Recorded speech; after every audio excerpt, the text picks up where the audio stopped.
Hey, you clicked on the video. Grab some popcorn, grab a drink or something, get cozy because I'm gonna take you on a little journey, a little story about a little guy and how he may have given me more than just a little scare. May 12th, I was just minding my own business, trying to move up the ladder of life after tumbling back down again. It was warm out, it was like a good 80 degrees or something, so I decided to open up the window to my room. Now, the mesh screen behind it was a bit bent, so it gives a little crack of access into my room that little bastards can fly through. Let it be known that many have come through this choke point with intent to do harm onto me. I've had hornets, wasps, come in and try to mug me.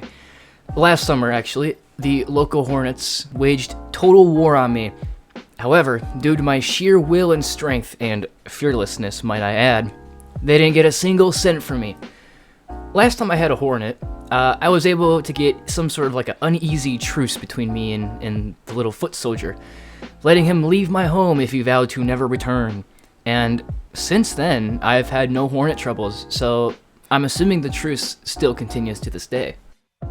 Anyway, May 12th, a little bumblebee made his way into my room through the bent window screen.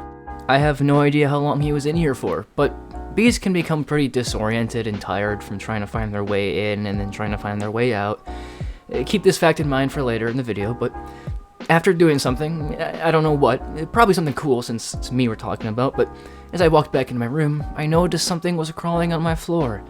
And I was like, holy cow, that's a huge spider! At first I thought I somehow entered a portal into the land down under, But as I took another look, yeah, it wasn't a spider. It was a bee.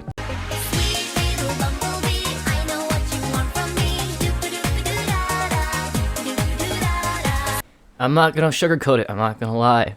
My first instinct was to kill it, but the more I looked at it, the more I just wanted to really help it. I found him, or her, I don't know. It's a common eastern bumblebee, which is why I don't want to kill it. Here is the plan. I have constructed a tool of sorts that will help me. It is a container in which I will trap it humanely. And then when I trap it, I'll have this piece of paper here that I will slide underneath and make it so it can't go away. Okay, so I've made some room for myself. Hopefully I don't startle the little guy, because that's the last thing I want. Actually, the last thing I want is to get stung, but that's kind of like, a predecessor for that. They say they're more scared of you than you are of it. Yeah, I'm stalling. Man. After forging my tool, I commenced the operation. Operation Be Calm. More for me. After safely trapping the little guy, I slid a piece of paper strategically underneath to carry him on. At this point, I was a little scared. If I accidentally, gave him a little opening, he'd try and sting me and kill me because, think about it this way. If you were a bee and some giant douchebag came up to you like I did with a tool of this caliber, what would you do? I set him on a little outside table on my deck, and wow, mission accomplished. The threat has been eliminated, and I saved the princess, even if she might be in another tower. As time went on, though, I noticed he kind of just sat there. So I was curious, and I told ChatGPT about it. And, they told me, so sometimes they're disoriented at first, and they just need to adjust. So I let him stay. However, something was wrong. 20 minutes later, he was still there, so I went to GPT again, assuring me that he's just a little exhausted. He probably exerted a lot of energy getting his way in, and for however long he was in my room for, he could be drained.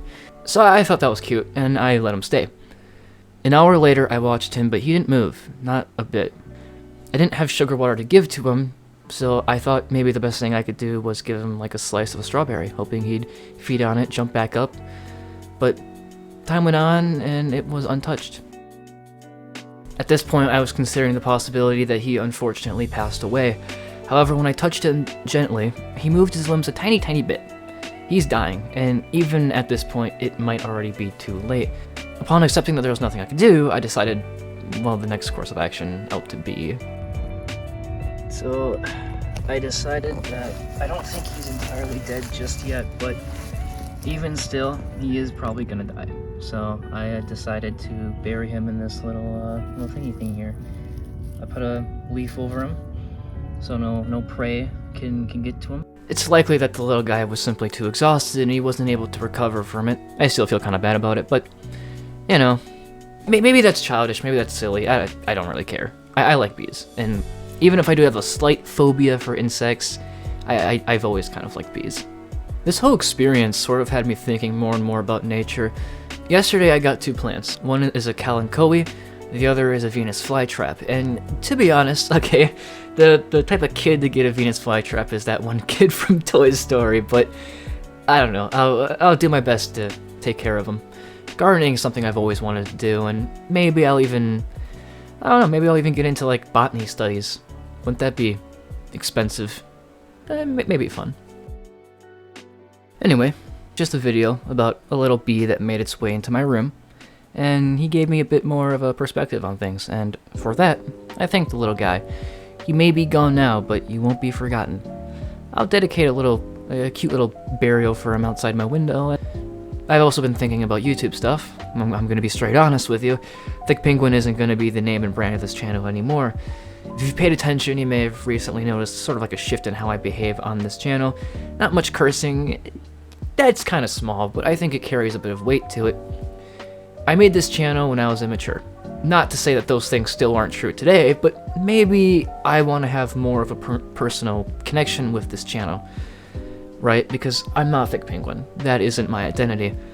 I mean, yeah, it's my voice. You're listening to my voice right now. These are my thoughts, but the way I present myself on here, on this channel, it's not really me, and maybe I'm thinking I'd like to change that. Also, really, 1.7 thousand views on this low-effort Halo clip I made.